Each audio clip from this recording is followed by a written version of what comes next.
guess what?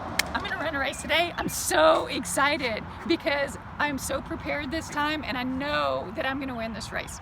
So let me show you everything I've got.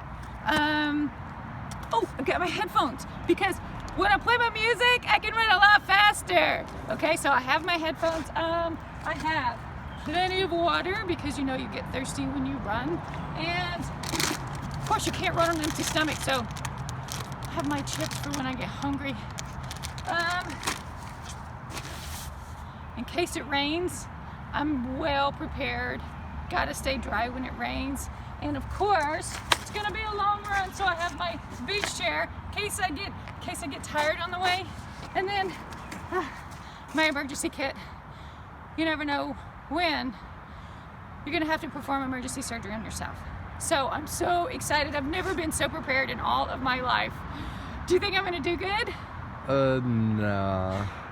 Why not? I mean, You have too much stuff. but I need all this stuff, don't I? Okay, I'm winning this race. I am so prepared. You just watch and see for yourself. I know I got this, okay? I got this.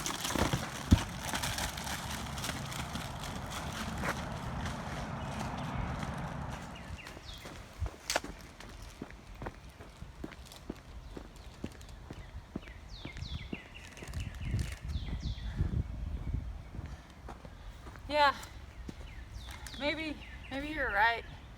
It's kind of reminds me of this Bible verse in Hebrews. It's like something around like shedding stuff that weigh us down so we can run our race for God. I don't know, something like that, but maybe if I hadn't brought all this stuff, I'd have run a little faster.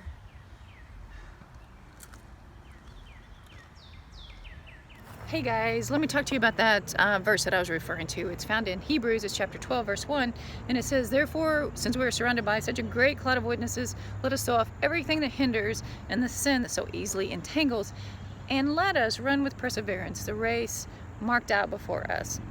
I love this verse. I can totally relate to it because I'm a runner and I understand the metaphor that Paul is using here. What he's saying that is if you want to get here, you got to start here and you need to put in these good practices. So you may not want to get up in the morning and run, but if you do, you're going to get faster and quicker and better.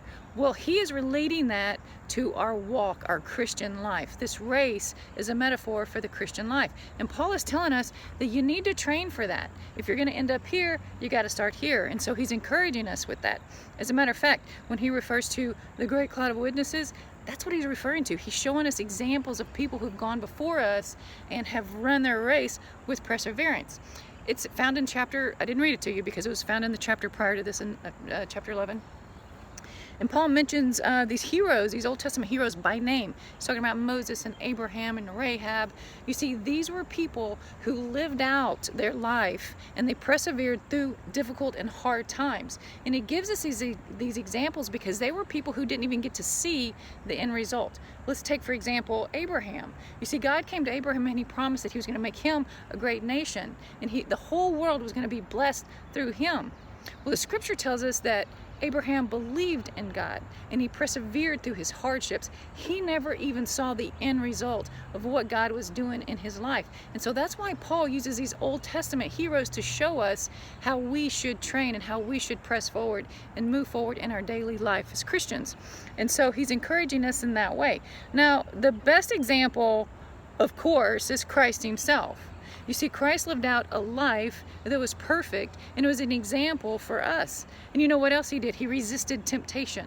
We see that in the 40 days in the wilderness, right? So Christ resisted temptation, and we're called to resist temptation. You see, that sin, it slows us down in our walk with Christ. And so we need to get rid of, this verse says, get rid of anything that gets in our way. So this race that Paul is referring to here in Hebrews is the Christian life. And it is a marathon. It's something that you have to pace yourself in doing. And we don't just sprint and take off because we're going to get tired, exhausted, and give up. And so Paul's encouraging us to stay the course, commit ourselves to the training. What does this training look like? Well, the training looks like daily prayer. It looks like worshiping God. It looks like reading His Word, fellowshipping with other believers. You know what else is involved in that? Every once once in a while, we need to examine our lives. And we need to have people in our lives who can be trustworthy and faithful and say, hey, you could use a little help in this area. Somebody who can encourage us and sometimes show us things where we need to improve in our walk. So we can run this race that God's laid out for us faster and better if we get rid of the things that weigh us down.